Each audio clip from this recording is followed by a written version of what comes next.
آگے چلیں تو غزوہ خندق کے موقع پہ مشہور مارکہ ہے، نبی علیہ الصلاۃ والسلام نے غزوہ خندق کے موقع پہ جب خندق کھدوائی ہے اور خندق کے اندر ایک کود کے کافر آیا جس کو دنیا عمر بن عبد ود کہتی ہے، جو 1000 بندوں کے برابر لڑتا تھا، مشہور تھا کہ 1000 بندوں سے اکیلے لڑ سکتا ہے۔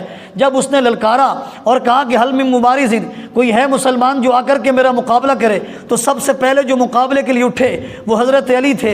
نبی علیہ السلام نے بٹھا دیا، پھر اجازت مانگی، حضور نے بٹھا دیا، پھر فرمایا یا رسول اللہ کہ مجھے اجازت دیجئے، میں جا کے لڑنا چاہتا ہوں۔ نبی علیہ السلام نے اجازت دی۔ حضرت علی جب اس خندق کے نیچے اترے، خندق کے اندر اترنے کے بعد نبی علیہ الصلاۃ والسلام کے صحابی نے، حضرت علی نے جب عمر بن عبد ود کے مقابلہ کیا، عمر بن عبد ود تانا دیتے ہوئے کہنے لگا کسی بڑے بندے کو بھیجو۔ آپ نے ایک جوان کو بھیج دیا، میں کسی بڑے سے مقابلہ کرنا چاہتا ہوں۔ حضرت علی نے شعر پڑھتے ہوئے فرمایا ان الذی سمتنی امی حیدرہ، کہ جب میری ماں جھولا جھلاتی تھی، جب مجھے لوریاں دیتی تھی، میری ماں نے اس وقت میرا نام حیدر رکھا تھا، شیر رکھا تھا، میں شیر ہوں، ذرا میرے سے مقابلہ کر، بڑے تو بڑے ہیں، پہلے میرے سے تو مقابلہ کر۔ عمر بن ود نے آگے بڑھ کر کے جب حضرت علی پہ وار کیا، حضرت علی بچے، اور بچتے حضرت علی نے دوسرے وار کے ساتھ اس کا کام تمام کر دیا اور دنیا کو بتا دیا ان الذی سمتنی امی حیدرہ، میں اللہ کا ایسا شیر ہوں، اگر عمر بن عبد ود جیسا کافر بھی میرے سامنے آئے میری تلوار سے بچ کے نہیں جا سکتا۔ حمدا کثیرا طیبا مبارکا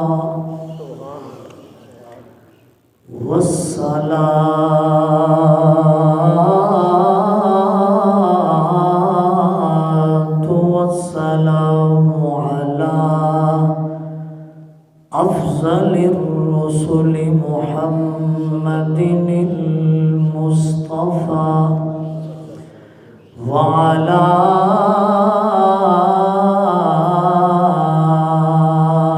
آله وأصحابه وأهل بيته أجمعين،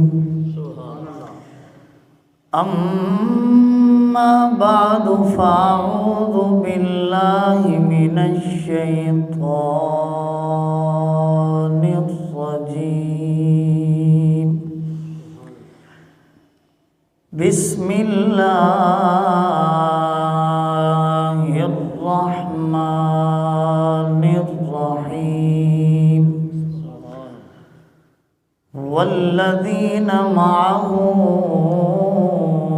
أشداء على الكفار رحماء بينهم، تراهم ركعا سجدا يبتغون فضلا من الله ورضوانا، وقال النبي صلى الله عليه وسلم اللهم وال من والاه وعاد من عاداه، من كنت مولاه فهذا علي مولاه، وفي رواية آخر أنت مني وأنا منك أو كما قال، وفي رواية آخر أما ترضى أن تكون مني بمنزلة هارون من موسى، صدق الله العظيم وصدق رسوله النبي الكريم الأمين، ونحن على ذلك لمن الشاهدين والشاكرين، والحمد لله رب العالمين۔ یا رب صل وسلم دائما أبدا على حبيبك خير الخلق كلهم سبحانك لا علم لنا إلا ما علمتنا إنك أنت العليم الحكيم.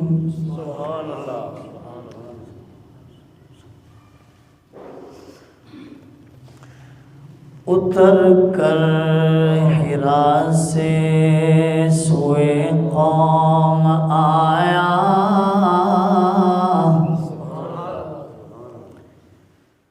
اتر کر حرا سے سوئے قوم آیا، اور ایک نسخہ کیمیا ساتھ لایا، وہ بجلی کا کڑکا تھا یا صوت ہادی، عرب کی زمین جس نے ساری ہلا دی۔ اللہ نے زینت بخشی ہے افلاک کو روشن تاروں سے، اسلام نے عزت پائی ہے محبوب خدا کے یاروں سے۔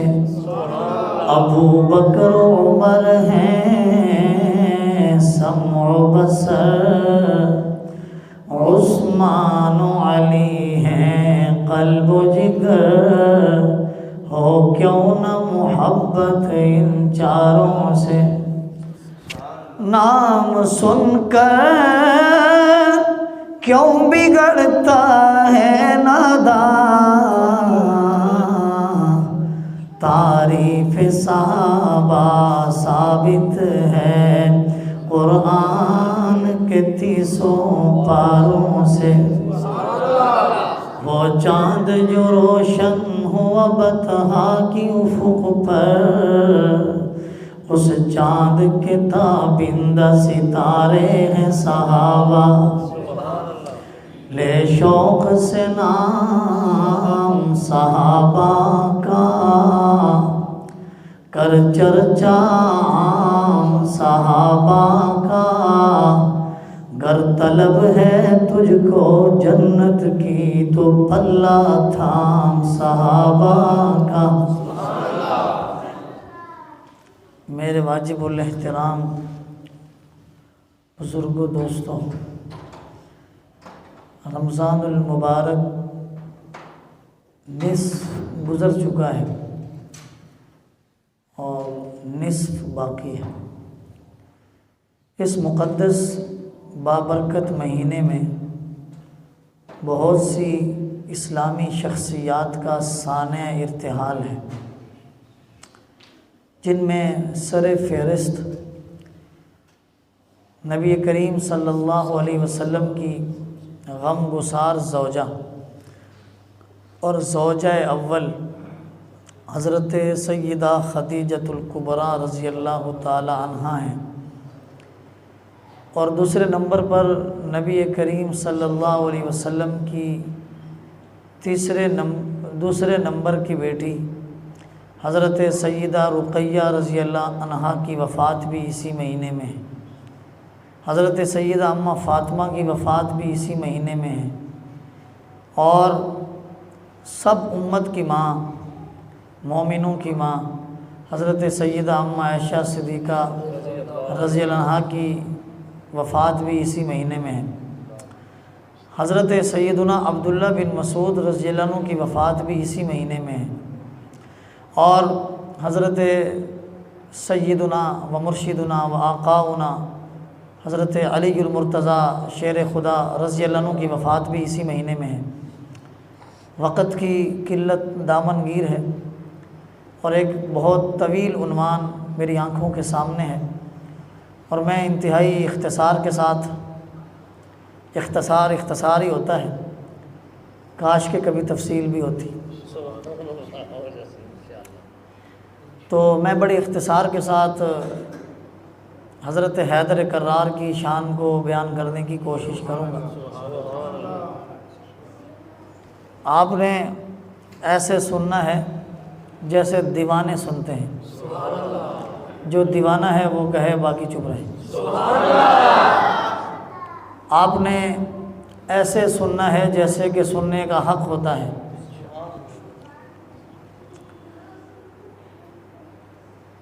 میں شروع میں تمہید باندھتے ہوئے ایک بات عرض کر دوں، صحابیت ایک ایسا مقام ہے جو محنت، ریاضت، عبادت، مجاہدے سے نہیں ملتا، اللہ کی عطا سے ملتا ہے۔ اور جس کو اللہ صحابیت کا منصب عطا کر چکے ہیں وہ صحابیت کے منصب سے اب ہٹ نہیں سکتا، اور دنیا کی کوئی طاقت اس کو صحابیت کے اس منصب سے جدا نہیں کر سکتی۔ صحابی اتنا بڑا ہوتا ہے، صحابیت کا مقام اتنا بلند ہے کہ صحابہ کے بعد آنے والے لوگ مل کر کے بعد میں آنے والے لوگوں سے میری مراد میں اور آپ نہیں، آج کے لوگ نہیں، بعد والے آنے والے لوگوں سے میری مراد امام اعظم ابو حنیفہ ہیں، امام شافعی ہیں، امام مالک اور امام احمد بن حنبل ہیں۔ اگر آپ نے توجہ نہ کی تو میں پھر جملہ بدل دوں گا۔ بعد میں آنے والے لوگوں سے میری مراد مفسرین ہیں، اور مفسرین میں بھی امام رازی جیسے بندے۔ میری مراد بعد میں آنے والے لوگوں سے محدثین ہیں، اور محدثین میں بھی امام بخاری جیسے محدث، امام مسلم، امام ترمذی، امام سفیان ثوری، امام سفیان بن عیینہ، امام فضیل بن عیاض، امام محمد بن سیرین، یہ مراد ہے۔ اور بعد میں آنے والے لوگوں سے میری مراد صوفیاء کرام ہیں، اور صوفیاء آج کے دور کے نہیں بلکہ بایزید بستامی، شیخ عبد القادر جیلانی، شیخ جنید بغدادی، حضرت حسن بصری، یہ سارے مفسر، یہ سارے محدث، یہ سارے صوفی، یہ سارے ائمہ مجتہدین مل کر ایک لین بنانی شروع کریں تو یہ سارے مل کر کسی صحابی کے پاؤں کو بھی نہیں پہنچ سکتے۔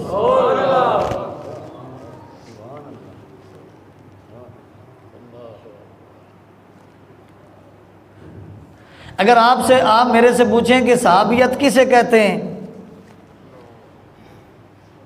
میں کہوں گا کہ امام اعظم ابو حنیفہ اگر محنت سے کوئی صحابی بنتا تو وہ بن جاتے، لیکن اللہ تعالیٰ نے اگر ان کو صحابی بنانا ہوتا تو دور نبوت میں پیدا بھی فرماتے اور حضور کی مجلس بھی دیتے۔ جس کو اللہ نے صحابی بنانا تھا اس حبشہ کے بلال کو اللہ نے دور نبوت میں پیدا کیا۔ توجہ ہے آپ کی؟ میں ایک جملہ کہہ رہا ہوں، آپ نے ضائع نہیں کرنا۔ اللہ تعالیٰ نے پہلے بلال کو حبشہ سے اٹھایا، اللہ نے بلال کو پہلے حبشہ سے اٹھایا، پھر مکہ کی منڈیوں میں بکوایا، پھر مکہ کی دھرتی پہ پہنچایا، پھر حضور کے قدموں میں بٹھایا، پھر اللہ نے اتنا بلند مقام دیا کہ اس بلال کے قدموں کی آہٹ کو جنت میں پہنچوا دیا۔ یہ صحابیت ہے۔ جب ہم کہتے ہیں نا کہ حضرت علی صحابی رسول ہیں، لوگ کہتے ہیں کہ یہ کوئی شان ہے۔ میں نے کہا نبوت کے بعد اس سے بڑی کوئی شان ہے تو بتا۔ نبوت کے بعد اگر کوئی شان ہے تو وہ کون سی ہے؟ صحابیت۔ حضرت حیدر کرار سب کہیں رضی اللہ عنہ کی سیرت میں کہاں سے شروع کروں؟ ولادت سے شروع کروں تو میرا دل چاہ رہا ہے کہ میں ان کی والدہ سے ان کا ذکر شروع کروں۔ حضرت علی کی والدہ کا نام فاطمہ ہے، بیوی کا نام فاطمہ ہے، پوتی کا نام فاطمہ ہے، پڑپوتی کا نام اللہ نے فاطمہ کے لفظ کو حضرت علی کے ساتھ یوں جوڑا کہ ماں دی تو فاطمہ، بیوی دی تو فاطمہ، پوتی دی تو فاطمہ، پڑپوتی دی تو فاطمہ۔ ماں کا نام فاطمہ بنت اسد ہے، مشرف با اسلام ہوئی، نبی علیہ السلام سے والہانہ عشق و محبت تھی۔ جب ان کی وفات ہوئی تو نبی علیہ السلام نے خود قبر میں حضور اترے، نبی علیہ السلام نے اپنا کرتا اتار کے دیا کہ یہ کفن میں شامل کر لو۔ نبی علیہ السلام پہلے قبر میں خود لیٹے، پھر فرمایا کہ اب فاطمہ بنت اسد کو دفن کرو۔ کیونکہ کسی پوچھنے والے نے پوچھا یا رسول اللہ اتنی والہانہ محبت کہ آپ قبر میں لیٹ جائیں، اتنی محبت کہ اپنا جسم کا استعمال شدہ قمیض اتار کے کفن میں دے دیں۔ اللہ کے نبی نے فرمایا میری ماں آمنہ کی وفات کے بعد اگر کسی نے مجھے ماں کی محبت دی ہے تو وہ علی کی والدہ فاطمہ بنت اسد ہے۔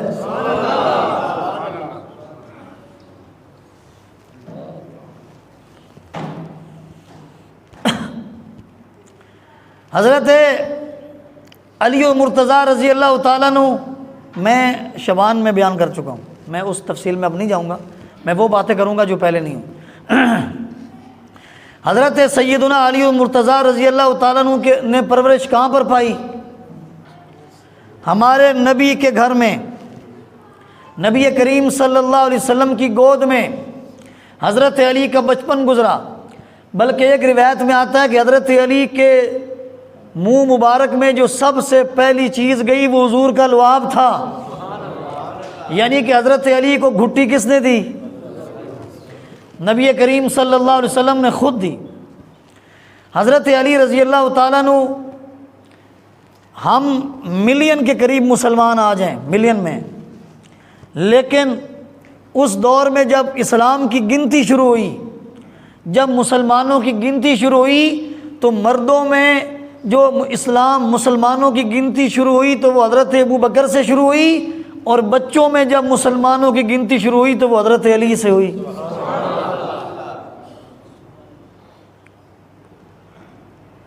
نبی کریم صلی اللہ علیہ وسلم کے یار ہیں، حضور کے چچا زاد بھائی ہیں، حضور کے صحابی ہیں، حضور کے اوپر بچوں میں سب سے پہلے کلمہ پڑھنے والے ہیں، حضور پر ایمان لانے والے ہیں، اس سے بڑی عظمت اور کیا ہو سکتی ہے؟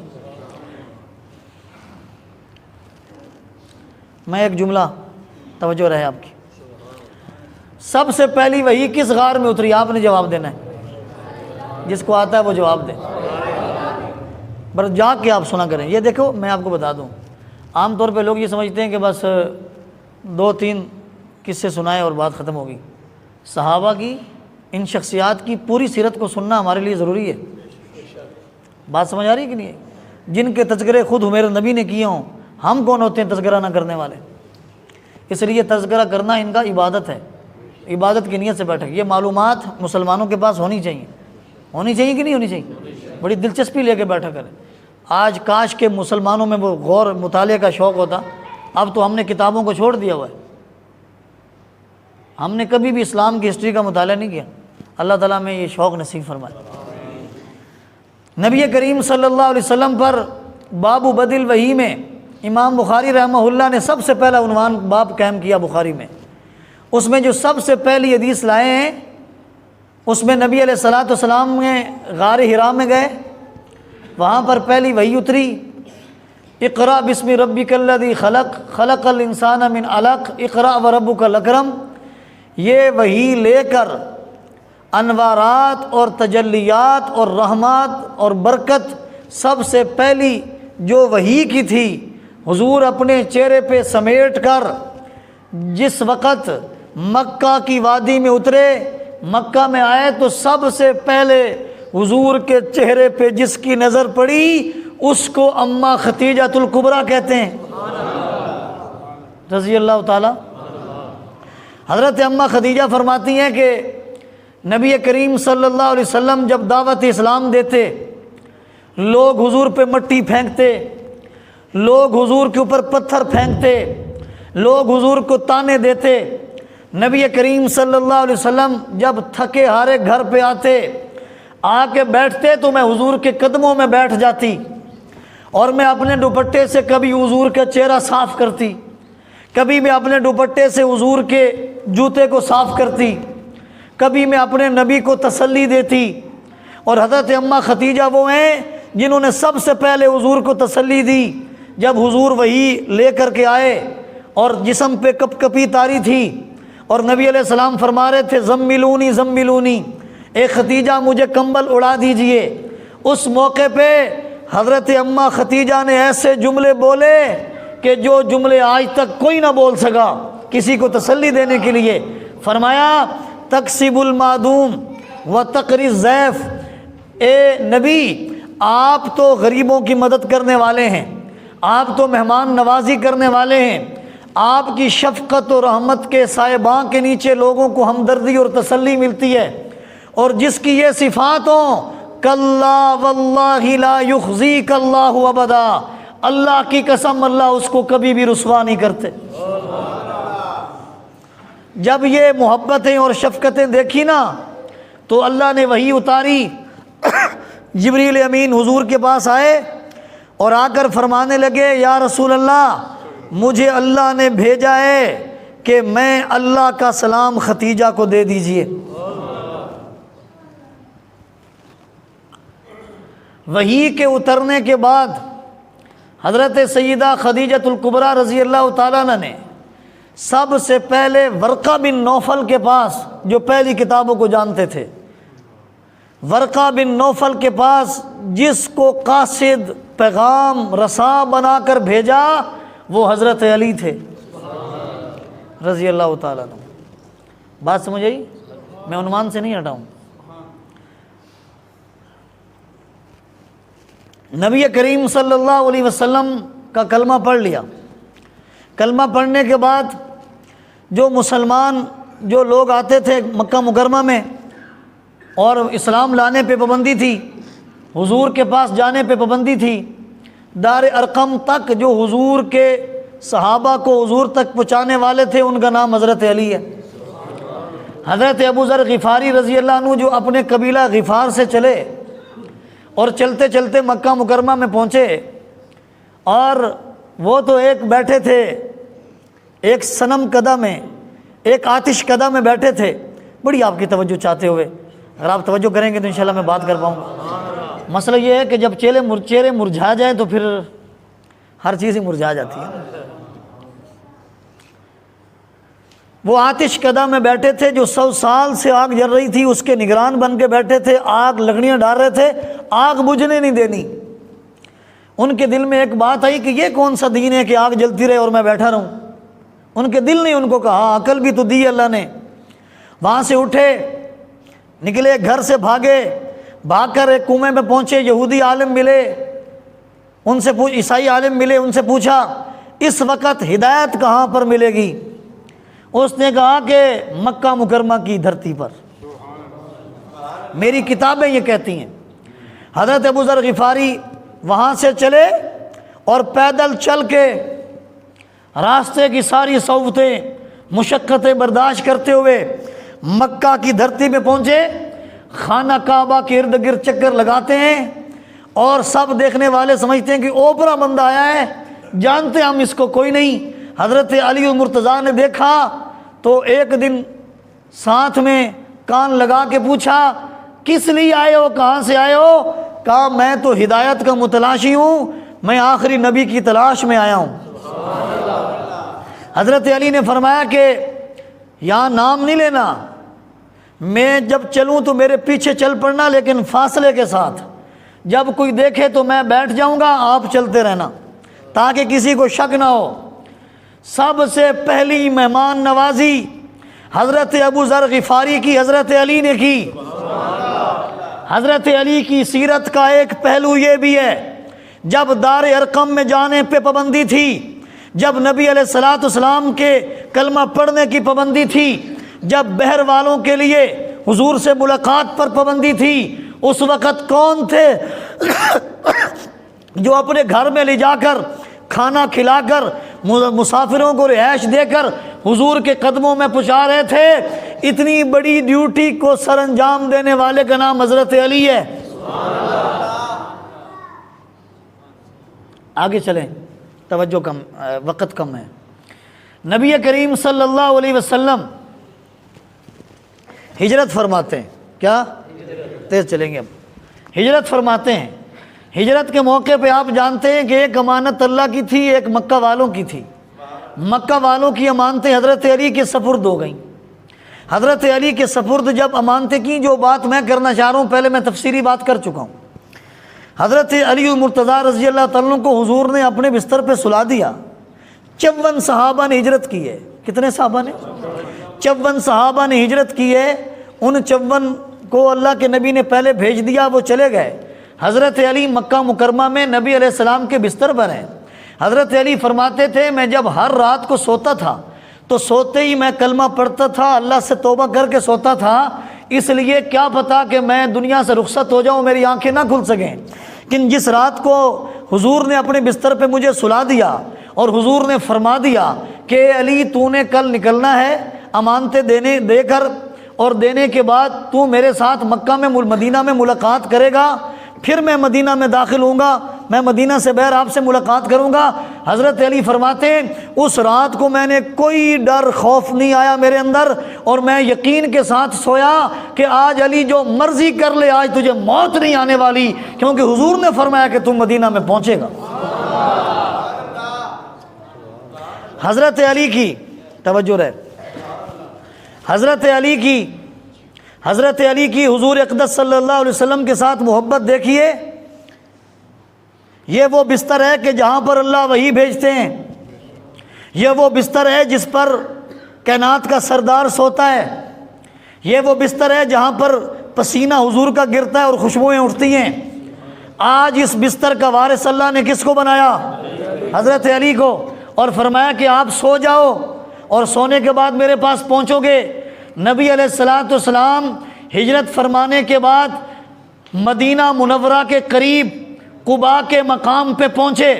حضرت کلثوم بن ہدم رضی اللہ تعالی عنہ ان کے رہائش پہ پہنچے تو 2 ہفتے تک حضرت کلثوم بن ہدم کے گھر پہ ٹھہرے۔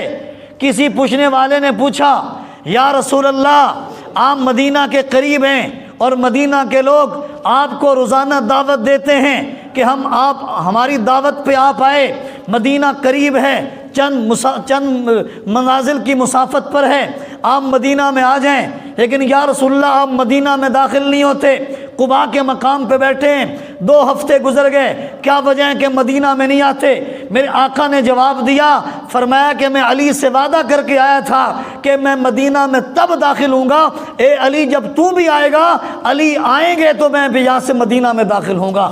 حضرت علی پہنچے، اس کے بعد حضور مدینہ میں داخل ہوئے۔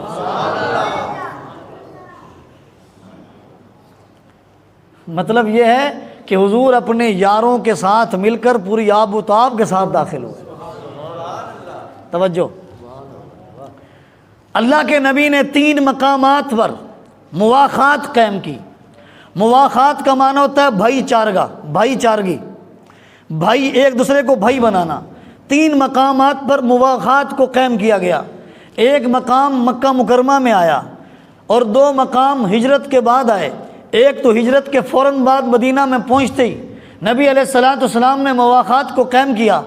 مدینہ میں پہنچنے کے بعد سب سے پہلی جو مواخات قائم کی گئی، مہاجرین کو انصار کا بھائی بنایا گیا۔ اس میں نبی علیہ الصلوۃ والسلام نے فرمایا یہ صحابی اس کے بھائی ہیں، یہ اس کے بھائی ہیں۔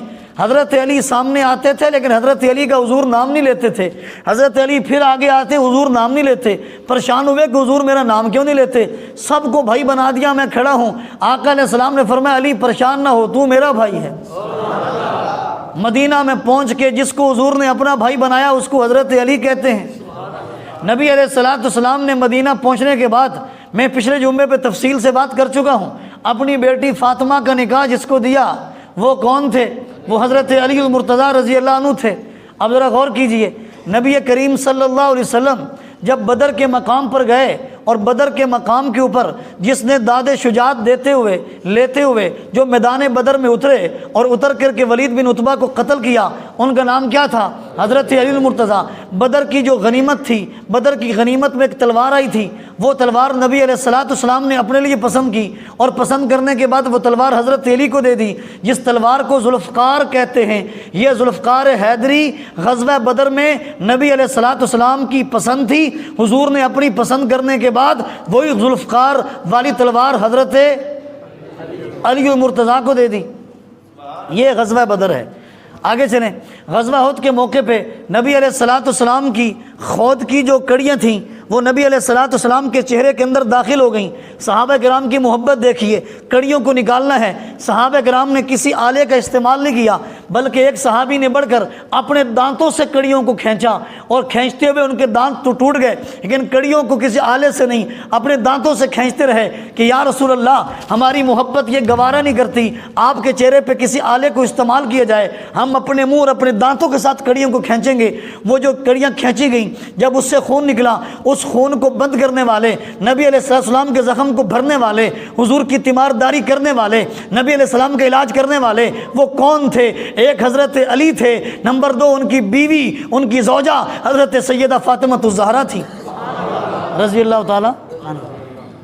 آگے چلیں تو غزوہ خندق کے موقع پہ مشہور مارکہ ہے، نبی علیہ الصلاۃ والسلام نے غزوہ خندق کے موقع پہ جب خندق کھدوائی ہے اور خندق کے اندر ایک کود کے کافر آیا جس کو دنیا عمر بن عبد ود کہتی ہے، جو 1000 بندوں کے برابر لڑتا تھا، مشہور تھا کہ 1000 بندوں سے اکیلے لڑ سکتا ہے۔ جب اس نے للکارا اور کہا کہ حل من مبارز، کوئی ہے مسلمان جو آ کر کے میرا مقابلہ کرے، تو سب سے پہلے جو مقابلے کے لیے اٹھے وہ حضرت علی تھے۔ نبی علیہ السلام نے بٹھا دیا، پھر اجازت مانگی، حضور نے بٹھا دیا، پھر فرمایا یا رسول اللہ کہ مجھے اجازت دیجئے، میں جا کے لڑنا چاہتا ہوں۔ نبی علیہ السلام نے اجازت دی۔ حضرت علی جب اس خندق کے نیچے اترے، خندق کے اندر اترنے کے بعد نبی علیہ الصلاۃ والسلام کے صحابی نے، حضرت علی نے جب عمر بن عبد ود کے مقابلہ کیا، عمر بن عبد ود تانا دیتے ہوئے کہنے لگا کسی بڑے بندے کو بھیجو۔ آپ نے ایک جوان کو بھیج دیا، میں کسی بڑے سے مقابلہ کرنا چاہتا ہوں۔ حضرت علی نے شعر پڑھتے ہوئے فرمایا ان الذی سمتنی امی حیدرہ، کہ جب میری ماں جھولا جھلاتی تھی،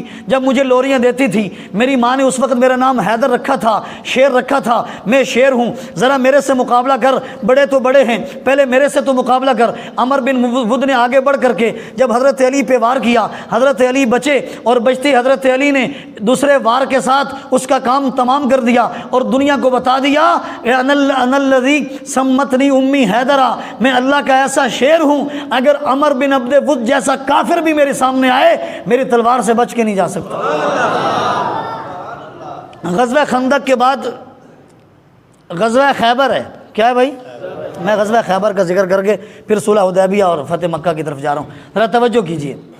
میں ان کی سیرت کی ایک پوری جھلک آپ کے سامنے، بس تھوڑے سے پوائنٹ۔ غزوہ خندق، غزوہ خیبر کے موقع پہ آپ جانتے ہیں کہ غزوہ خیبر کے موقع پر آخری فتح میں جو اللہ تعالیٰ نے، اللہ کے نبی نے جھنڈا دیا، وہ کس کے ہاتھ میں دیا؟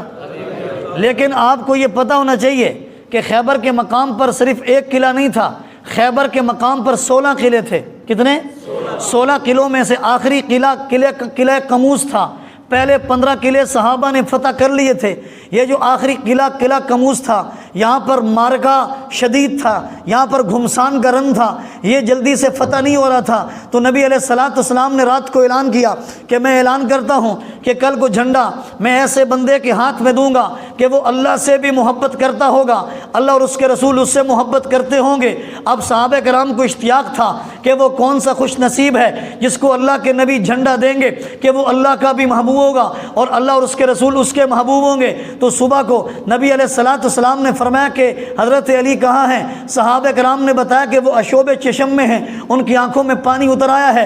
آقا علیہ السلام نے فرمایا ان کو بلائیے۔ آقا علیہ السلام کے کہنے پہ حضرت علی کو بلایا گیا۔ حضرت علی نے فرمایا کہ مجھے اشوب چشم ہے، میری آنکھوں میں تکلیف ہے۔ میرے آقا علیہ السلام نے وہی لعاب جو غار ثور میں حضرت صدیق اکبر کی ایڑی پہ لگایا تھا، وہی لعاب جو بدر کے کڑوے کنویں میں ڈالا تھا، وہی لعاب جو حضرت قتادہ کی آنکھوں پہ لگایا تھا، وہی لعاب میرے آقا علیہ السلام نے جب حضرت علی کی دکھتی آنکھوں پہ لگایا اور اللہ کے نبی نے بتا دیا کہ آنکھوں پہ لعاب میں لگاؤں گا، شفا اللہ دے گا، اور حضرت علی کو بھی یقین تھا یہ لعاب میری آنکھوں پہ لگے گا اور میری مشکل کو حل کون کرے گا؟ اللہ کرے گا۔ مجھے شفا یاب کون کرے گا؟ اللہ کرے گا۔ وہ شفا یاب ہوئے، ہاتھوں میں جھنڈا لیا اور جھنڈا لے کر کے وہ قلعہ کموز کی طرف جب بڑھے ہیں تو آگے سے مرحب جو یہودیوں کا پہلوان تھا اور اس کے بارے میں مشہور تھا 1500 سے اکیلا مقابلہ کر سکتا ہے، اکیلا لڑ سکتا ہے، اس کے مقابلے میں جب حضرت علی گھوڑا دوڑا کر کے جا رہے تھے اس وقت اس کافر نے دیکھ کے سمجھا کہ ان کے نبی، مسلمانوں کے نبی کسی بندے کو، کسی نوجوان کو میری طرف صلح کے لیے بھیج رہے ہیں۔ حضرت علی نے تلوار لہرا کر کے فرمایا میں صلح کے لیے نہیں آ رہا بلکہ تیرے ساتھ جنگ کرنے آ رہا ہوں۔ مرحب نے سوچا یہ میرے ساتھ کیا جنگ کریں گے، اتنا بڑا پہلوان ہوں۔ مرحب نے جب پہلا وار کیا حضرت علی نے اپنی ڈھال پر اس کے وار کو روکا، اتنا سخت وار تھا کہ ڈھال پہ لگتی اس کی تلوار ٹوٹ گئی۔ جب اس کی تلوار ٹوٹی وہ سہم گیا، وہ ڈر گیا، اب تو میں مارا جاؤں گا۔ حضرت علی کے ہاتھوں سے حضرت علی نے فرمایا کہ میں نہتے پہ، میرے نبی نے کسی نہتے پہ مجھے وار کرنا نہیں سکھایا، تلوار اٹھا لیجئے، نہیں تلوار لے لیجئے، پھر آ کر کے مقابلہ کیے۔ مرحب نے دوبارہ تلوار لی، آ کر کے مقابلہ کیا، ہاتھوں سے تلوار گر گئی۔ حضرت علی نے فرمایا کہ میں بار بار موقع نہیں دیتا۔ حضرت علی نے وار کر کے اس کا سر کاٹ دیا اور دنیا کو بتایا کہ قلعے یوں فتح کیے جاتے ہیں، جہاد یوں کیا جاتا ہے۔ بات سمجھ میں آ رہی ہے؟ تو قلعے کتنے تھے؟ اور آخری قلعہ کا نام کیا تھا؟ قلعہ کموس۔ کس نے فتح کیا؟ اور حضرت علی کے بارے میں حضور نے فرمایا یہ اللہ کا محبوب ہے اور ہم اس کے محبوب ہیں۔ یہاں حضور نے فرمایا حضرت علی کے لیے، اور قرآن میں اللہ تعالیٰ نے فرمایا حضرت ابوبکر صدیق اور ان کے ساتھیوں کے لیے کہ یہ میرے محبوب ہیں اور میں ان کا محبوب ہوں۔ جو اللہ فرمائے وہ بھی سچ ہے، جو حضور فرمائے وہ بھی سچ ہے۔ بات سمجھ میں آ رہی؟ اس کے بعد صلح حدیبیہ کو دیکھیں۔ صلح حدیبیہ کے موقع پہ جو معاہدہ لکھ رہے تھے، جو معاہدہ، میری بات سمجھیں آپ، نبی علیہ السلام نے اپنی وفات سے چند دن قبل، میں یہ دو واقعے ملا کے بیان کرنے چلا ہوں۔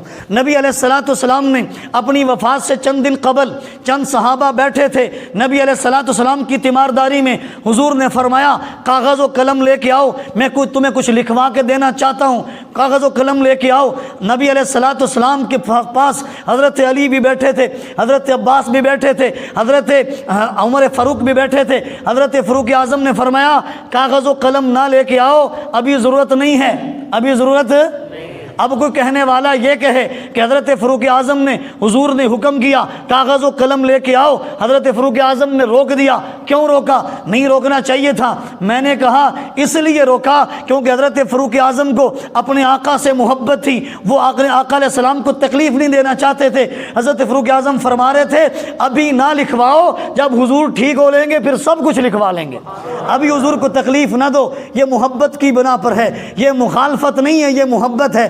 ایسا ہی صلح حدیبیہ کے مقام پر جب نبی علیہ السلام معاہدہ لکھوا رہے تھے، وہ معاہدہ لکھنے والے مسلمانوں کی طرف سے حضرت شیر خدا تھے۔ حضرت علی المرتضیٰ نے جب معاہدہ لکھا تو اس کے الفاظ یہ تھے من محمد الرسول اللہ، کہ محمد رسول اللہ کی طرف سے معاہدہ لکھا جا رہا ہے۔ کافروں نے کہا اگر ہم محمد کو اللہ کا رسول مانتے پھر جھگڑا کیوں کرتے؟ جھگڑا اس بات پر ہے ہم تو محمد بن عبداللہ لکھوائیں گے، محمد رسول اللہ نہیں لکھوائیں گے۔ نبی علیہ السلام نے حضرت علی سے فرمایا علی آپ محمد الرسول اللہ کاٹ دو اور محمد بن عبداللہ لکھ دو۔ حضرت علی نے فرمایا یا رسول اللہ میں نہیں لکھوں گا۔ نہیں سمجھے بات؟ میں، یہ مخالفت ہے؟ بولیں یہ محبت ہے؟ یا رسول اللہ یہ کیسے ہو سکتا ہے؟ ہو حیدر کرار اور محمد کے ساتھ سے رسول اللہ ہٹا دے، یہ نہیں ہو سکتا۔ اچھا بات سمجھ آ رہی کہ نہیں آ رہی؟ نبی علیہ الصلوۃ والسلام اب فتح مکہ کا موقع ہے. کون سا بھائی؟ فتح مکہ کا موقع ہے.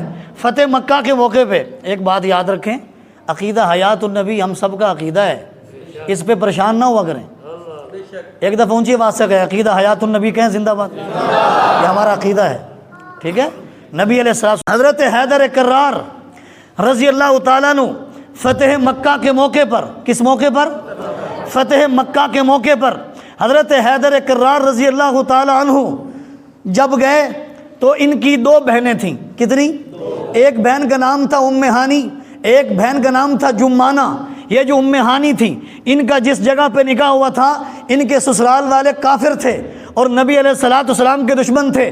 فتح مکہ کے موقع پہ وہ پیچھے چھپے ہوئے تھے، کلمہ نہیں پڑھ رہے تھے، نبی علیہ الصلوۃ والسلام کے سامنے نہیں آ رہے تھے. حضرت علی نے تلوار اٹھائی اور اٹھا کر کے تشریف لے گئے اور جا کے فرمایا میں ان کو قتل کروں گا. یہ کیوں نہیں آئے ابھی تک؟ کلمہ کیوں نہیں پڑھا؟ حضرت ام ہانی سامنے آ گئی، فرمان لگی بھائی جان ان کو کچھ نہ کیجیے، میں سفارش کرتی ہوں ان کو امان دے دیجئے. یہ حضرت علی نے نہیں مانا. حضرت علی نے فرمایا میں آپ کی بات مان کر کے دشمن رسول کو نہیں چھوڑوں گا، ان کا سر تن سے جدا کر دوں گا. ام ہانی حضور کے پاس گئی، یا رسول اللہ حضرت علی ان کو مارنا چاہتے ہیں، میں ان کو امان دینا چاہتی ہوں، کچھ فرمائیے. نبی علیہ السلام نے فرمایا علی جس کو ام ہانی امان اور پناہ دے دے ہم بھی اس کو پناہ دے دیتے. فتح مکہ کے موقع پر جب مکہ مکرمہ فتح ہو گیا اس وقت ایک عجیب کیفیت طاری ہوئی.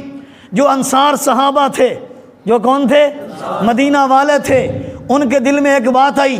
انہوں نے سوچا کہ نبی علیہ الصلوۃ والسلام مدینہ میں آئے تھے، مکہ مکرمہ سے مدینہ میں رہے تھے، ہو سکتا ہے کہ اب مکہ فتح ہو گیا ہے، ہو سکتا ہے کہ حضور واپس مدینہ میں نہ جائیں بلکہ نبی علیہ السلام مکہ مکرمہ میں ٹھہر جائیں، تو پھر ہمارا کیا بنے گا؟ ان کے یہ دل میں بات آ رہی تھی.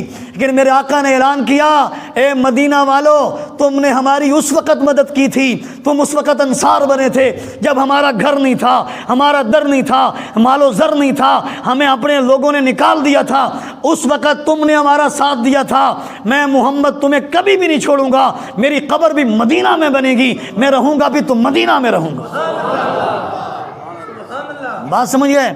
فتح مکہ کے موقع پہ جب نبی علیہ الصلوۃ والسلام مکہ مکرمہ سے واپس مدینہ میں آ رہے تھے، ایک بچی روتی ہوئی بلکتی ہوئی آقا علیہ السلام کی طرف دوڑ کے آ رہی تھی اور کیا کہہ رہی تھی؟ کہہ رہی تھی یا امی یا امی، اے میرے چاچا، اے میرے چاچا مجھے چھوڑ کے کہاں جاتے ہو، مجھے بھی اپنے ساتھ لے جاؤ. یہ کون تھی بچی جو حضور کے پاس رو رو کر کے آئی تھی، بلک بلک کے آئی تھی، آنسو بہا کے آ رہی تھی؟ یہ حضرت سید الشہداء حضرت امیر حمزہ کی بیٹی تھی جو شہید ہو چکے تھے اور سب سے چھوٹی بیٹی تھی، اور کہہ رہی تھی اے میرے چاچا، کیونکہ حضرت امیر حمزہ نبی علیہ السلام کے چاچا بھی ہیں اور رضائی بھائی بھی ہیں، اس لیے یہ امی کہہ رہی تھی. نبی علیہ الصلوۃ والسلام نے جب شہید کی بیٹی کا یہ روتا ہوا منظر دیکھا، آنسو دیکھے، نبی علیہ السلام کی آنکھوں میں آنسو اتر آئے. میرے آقا علیہ الصلوۃ والسلام بیٹھ گئے اور اس وقت جب یہ سارا منظر چل رہا تھا 3 صحابی آگے آ گئے. نمبر 1 حضرت علی آ گئے،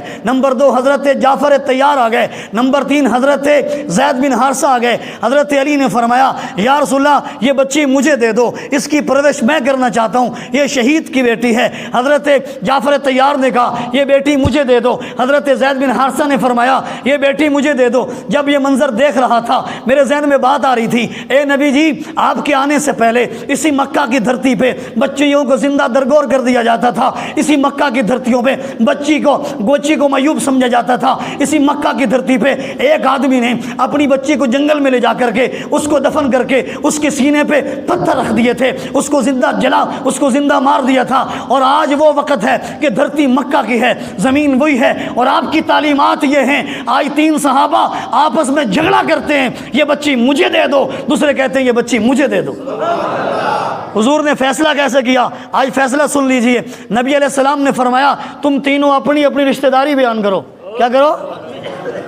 مجھے بولیں بھائی.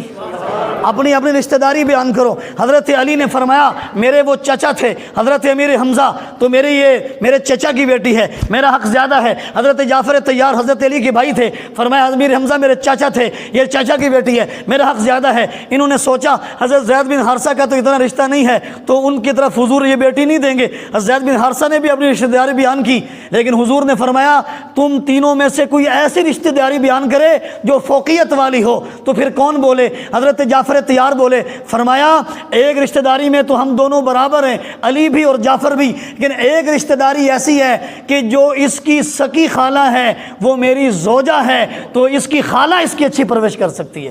حضور نے فرمایا یہ بیٹی کس کی ہے؟ جعفر طیار کی ہے، یہ جعفر طیار۔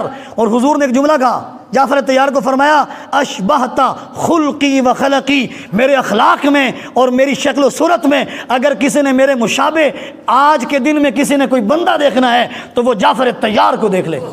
یہ جعفر طیار حضرت علی کے بھائی تھے، غزوہ موطا میں گئے، یہ وہی حضرت علی کے بھائی تھے جنہوں نے اسلام میں 2 ہجرت کی، ملک حبشہ کی طرف ہجرت کی، تو جا کر کے وہ جو ملک شاہ حبشہ تھا نجاشی، اس کو دعوت اسلام دینے والے حضرت جعفر طیار تھے۔ غزوہ موطا 8 ہجری میں ہوا۔ نبی علیہ السلام نے فرمایا سب سے پہلے امیر زید بن حارثہ ہوں گے، اگر یہ شہید ہو جائیں تو جھنڈا جعفر طیار کے ہاتھوں میں جائے گا، اگر یہ بھی شہید ہو جائیں تو جھنڈا عبداللہ بن رواحہ کے ہاتھوں میں جائے گا۔ جب جھنڈا حضرت زید بن حارثہ کے ہاتھوں میں تھا وہ شہید ہو گئے، ان کی شہادت کے بعد یہ جھنڈا غزوہ موطا کا حضرت جعفر طیار نے تھام لیا۔ کافروں نے ان کا ایک بازو کاٹا، انہوں نے دوسرے بازو میں جھنڈا لے لیا، ان کا دوسرا بازو کاٹا، انہوں نے سینے سے چمٹا لیا، حتیٰ کہ 54 زخم ان کے سینے پہ کافر نے لگائے، وہ شہید ہو گئے۔ میرے نبی نے فرمایا تم نے صحابہ پریشان نہیں ہونا، اللہ تعالیٰ نے ان 2 بازوؤں کے بدلے میں جنت کے 2 پر ان کو دے دیے ہیں، اور میں ان کو قیامت کے دن جنت میں اڑتا ہوا دیکھ رہا ہوں۔ یہ حضرت جعفر طیار تھے، ان کو دے دی۔ لیکن حضرت علی کے دل پہ ملال آیا، کاش کہ یہ مجھے ملتی، کاش کہ۔ حضور نے پھر ایک جملہ کہا حضرت علی کو، کیا فرمایا؟ انت منی وانا منکا، علی میں تجھ سے ہوں تو مجھ سے ہے، پریشان کیوں ہوتا ہے؟ اب حضرت زید بن حارثہ کے دل پہ بھی ایک بات آئی، مجھے یہ خدمت نہیں ملی۔ حضرت زید بن حارثہ کو حضور نے فرمایا انت اخونا و مولانا، اے زید تو ہمارا بھائی اور ہمارا دوست ہے۔ یہ جملے فرمائے حضور نے تسلی دینے کے لیے۔ حضرت علی المرتضیٰ رضی اللہ تعالیٰ عنہ کی یہ سیرت ہے جو میں نے آپ کے سامنے بیان کی۔